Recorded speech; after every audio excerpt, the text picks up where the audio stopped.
안녕하세요. 반갑습니다. 프로스캔의 워십을 섬기고 있는 이승윤 목사입니다. 오늘은 한절 설교 43번째 시간입니다. 오늘 말씀을 통해 하나님의 음성을 듣는 귀한 시간 되기를 소망합니다. 그럼 한절 설교 시작하겠습니다.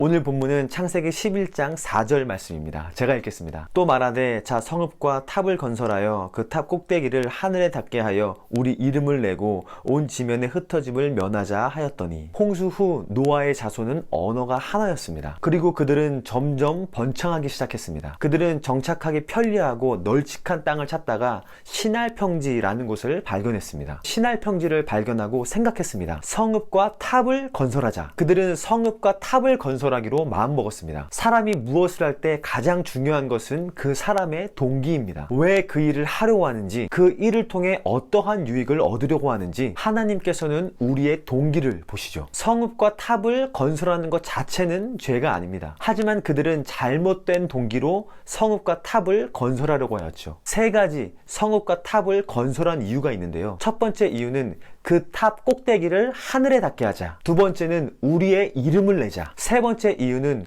온 지면의 흩어짐을 면하자. 이 세 가지 목적으로 탑을 건설하였습니다. 오늘은 첫 번째 이유인 그 탑 꼭대기를 하늘에 닿게 하자. 이 부분을 살펴보며 함께 은혜를 나누기를 원합니다. 그 탑 꼭대기를 하늘에 닿게 하자. 이 안에는 어떠한 동기가 숨어 있을까요? 결론부터 말하면 이것은 하나님에 대한 도전이었습니다. 하나님과 같은 위치에 가고 싶었던 것이죠. 신과 같은 위치에 있고 싶었던 것입니다. 피조물이 창조주가 되고 싶었던 것이고 주권자가 되고 싶은 거였죠. 이 마음은 인간의 마음 깊은 곳에 누구나 있는 마음입니다. 아담과 하와가 넘어진 이유도 여기에 있었죠. 창세기 3장 5절입니다. 너희가 그것을 먹는 날에는 너희 눈이 밝아져 하나님과 같이 되어 선악을 알 줄 하나님이 아심이니라. 사단의 이 말을 듣고 하와는 선악과를 따먹고 만 것이죠. 하나님과 같이 돼요. 선악과를 먹으면 하나님처럼 된다. 즉 신이 된다는 것이죠. 주권자가 될 수 있다는 말입니다. 그리고 사단은 계속해서 말하죠. 선악을 알 줄 하나님이 아심이니라. 무슨 말입니까? 하와,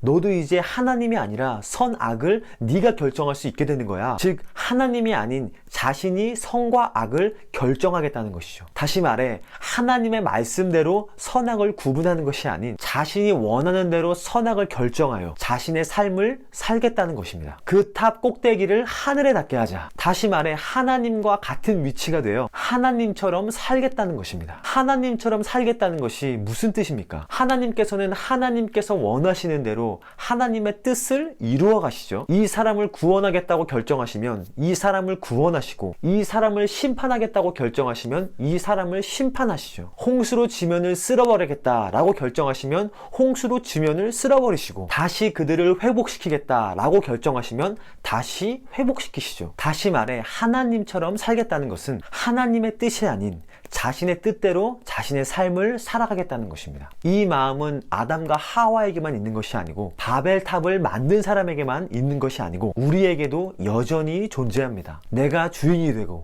내가 주권자가 되고 내가 선악을 결정하며 내가 원하는 대로 내 뜻대로 살고 싶은 마음, 이 마음은 인간 내면에 항상 존재하는 마음이죠. 하지만 성경은 우리의 뜻대로 사는 것이 아니라 하나님의 뜻대로 살아가야 한다고 말합니다. 나의 뜻이 이루어져야 하는 것이 아니라 하나님의 뜻이 이루어져야 한다고 말합니다. 그래서 예수님께서는 우리에게 이렇게 기도하라고 말씀하셨죠. 뜻이 하늘에서 이루어진 것 같이 땅에서도 이루어지이다. 나의 뜻이 아닌 하나님의 뜻이 이 땅 가운데 이루어지기를 기도하라 라고 말씀하셨습니다. 또한 예수님 자신도 자신의 뜻이 아니라 하나님의 뜻이 이루어지기를 기도하셨죠. 그러나 나의 원대로 마옵시고 아버지의 원대로 하옵소서 하시고, 예수님 자신의 뜻이 아닌 하나님의 뜻이 이루어지기를 간구하십니다. 나의 뜻, 나의 생각이 이루어지는 것이 아닌 하나님의 뜻과 하나님의 생각이 이루어지기를 간구하는 삶, 바로 이 삶이 그리스도인의 삶입니다. 비그리스도인들은 자신의 뜻이 이루어지기를 바랍니다. 자신의 뜻이 이루어지기 위해 애쓰고 노력하며 자신의 인생을 투자하며 살아갑니다. 하지만 그리스도인은 세상과는 다릅니다. 나의 뜻을 오히려 내려놓습니다. 나의 생각도 오히려 내려놓습니다. 그리고 하나님의 뜻이 이루어지기를 간구하며 살아갑니다. 이것이 그리스도인의 삶인 것입니다. 나의 뜻과 나의 생각이 아닌 하나님의 뜻이 이루어지기를 간구하며 살아가십시오. 그리하여 이번 한 주도 승리하시는 여러분이 되시기를 축복합니다. 오늘 적용찬 찬양으로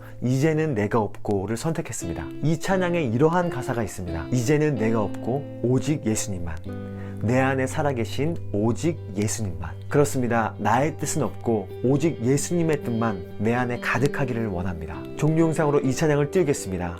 이 찬양 함께 부르시며 한 주도 승리하시기를 축복합니다. 감사합니다.